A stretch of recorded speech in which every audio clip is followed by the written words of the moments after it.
ఒకవేళ అడ్డుకుంటే వాళ్ళు వేసే యక్ష ప్రశ్నలకు సమాధానం చెప్పే చిత్తశుద్ధి నాకుంది. తెలివి ఉందా లేదా పక్కన పెడితే నాకు చిత్తశుద్ధి ఉంది. నా చిత్తశుద్ధిని ఎవరు ప్రశ్నించలేరు, ఎవరు శంకించలేరు.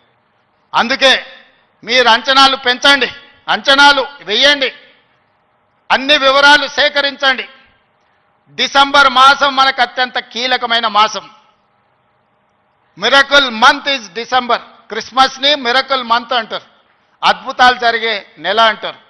డిసెంబర్ 9, 2009కి చరిత్ర పుటలలో ఒక గొప్ప పేజీ ఉన్నది. మొట్టమొదటి తెలంగాణ రాష్ట్ర ప్రకటన డిసెంబర్ 9, 2009 నాడు జరిగింది. అందుకే డిసెంబర్ నెల అంటే నాకు అత్యంత ఇష్టం. మళ్ళీ డిసెంబర్లో ఆర్ట్స్ కాలేజ్ దగ్గర మీటింగ్ పెట్టండి, నేను వస్తా. మీకేం కావాలనో అక్కడికక్కడ అన్ని మంజూరు చేసి జీవో ఇచ్చిపోతా. మొత్తం లెక్క పెట్టండి, ఏం పనులు కావాలో నాకు చెప్పండి. అన్ని రిక్రూట్మెంట్స్తో సహా మీరు ప్రణాళికలు చేసుకోవాల్సింది. నేను మంజూరు చేసేదే నా బాధ్యత. పబ్లిక్ సర్వీస్ కమిషను ఆనాడు గ్రూప్ 1 పరీక్షా పత్రాలు జిరాక్స్ సెంటర్లలో పల్లి బఠానీల కింద అమ్ముకుంటే పబ్లిక్ సర్వీస్ కమిషన్ని ప్రక్షాళన చేసి కొత్తగా నియమించి పరీక్షలు నిర్వహించి దాదాపుగా 85% ఎస్సీ, ఎస్టీ, బీసీ మైనారిటీలు ఈరోజు సెలెక్ట్ అయ్యే పరిస్థితి ఉంటే కొంతమంది అడ్డుకోవాలని కోర్టుకెళ్ళి స్టే తీసుకొచ్చి సంవత్సరాల కొద్దీ 2011లో పబ్లిక్ సర్వీస్ కమిషన్ గ్రూప్ 1 పరీక్షలు జరిగితే 2025 వరకు మళ్ళీ పరీక్షలు జరగలేదు. 14-15 ఏళ్ల తర్వాత నేను పరీక్షలు నిర్వహిస్తే ఫలితాలను ప్రకటించకుండా అడ్డుకుంటారు. విద్యార్థులారా మీరు ఆలోచన చేయండి. 60,000 ప్రభుత్వ ఉద్యోగాలు ఒక్కొక్కరి తలలు లెక్కబెట్టి ఎల్పీ స్టేడియంలోనే వాళ్ళ కుటుంబాలు వాళ్ళ తల్లిదండ్రులను పిలిచి నియామక పత్రాలు అందించి 60,000 ప్రభుత్వ ఉద్యోగ ఖాళీలను మొదటి సంవత్సరంలోనే భర్తీ చేసిన.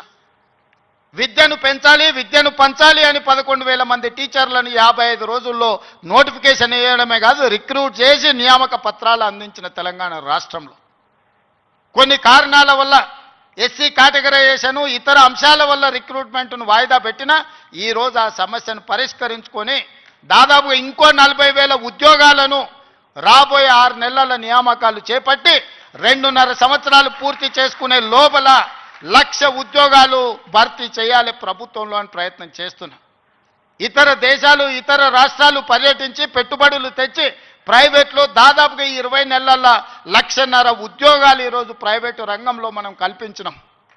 ఈరోజు తెలంగాణ రాష్ట్రము అభివృద్ధి చెందిన రాష్ట్రంగా ఈరోజు వేగంగా ప్రయాణం చేస్తుంది.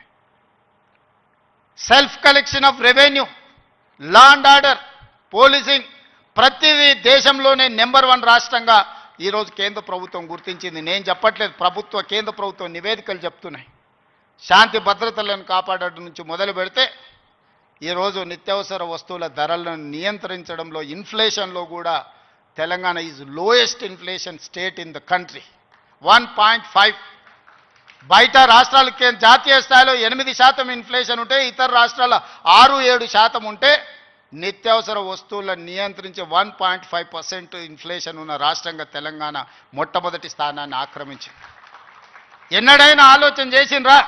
సన్న బియ్యం ప్రతి పేదవాడికి 3,10,00,000 మందికి ఈరోజు సన్న బియ్యం తింటున్నారంటే 60 రూపాయల కేజీ ఉన్న సన్న బియ్యం ఇవాళ 45 రూపాయలకే మార్కెట్లో దొరుకుతున్నాయి. అంటే 3,10,00,000 మందికి ఈరోజు రాష్ట్ర ప్రభుత్వం సన్న బియ్యం ఇవ్వడం. రేషన్ కార్డు అడగాలంటే అదో అమెరికా వీసా లాగా ఉండే ఒకనాడు. ఇవాళ ప్రతి పేదవాడికి రేషన్ కార్డు ఇచ్చి ఇంటింటికి వెళ్ళి నీకు రేషన్ కార్డు కావాలన్నా తీసుకో అని చెప్పి ఈరోజు ఇస్తున్న ప్రభుత్వం మనది కాదా? ఈ ప్రభుత్వం ఉన్నదే మీకోసం.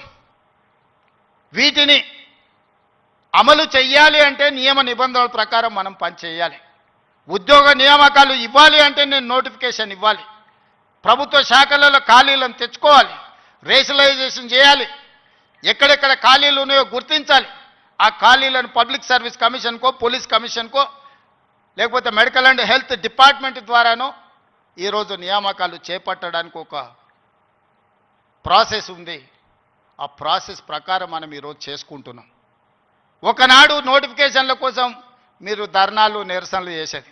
నేను మీద నోటిఫికేషన్లు ఇస్తే అశోక్ నగర్ చౌరస్తాలు అమీర్పేట చౌరస్తాలు రోజు నిరసనలు, ఇన్ని నోటిఫికేషన్లు మాకు వద్దని మొట్టమొదటిసారి తెలంగాణ రాష్ట్రంలో నోటిఫికేషన్లు తగ్గించడం ఉద్యమం జరిగింది. అందుకే మిత్రులారా, మీకు అనుమానాలు ఉంటే నివృత్తి చేస్తా. కొన్ని రాజకీయ పార్టీలకు కొంతమందికి అధికారం పోయినా కడుపుమంట ఉంటుంది, బాధ ఉంటుంది, దుఃఖం ఉంటుంది, ఆవేదన ఉంటుంది.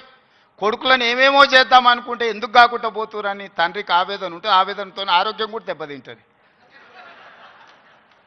మీరు వాళ్ళ ఉచ్చులో పడితే ఎట్లా?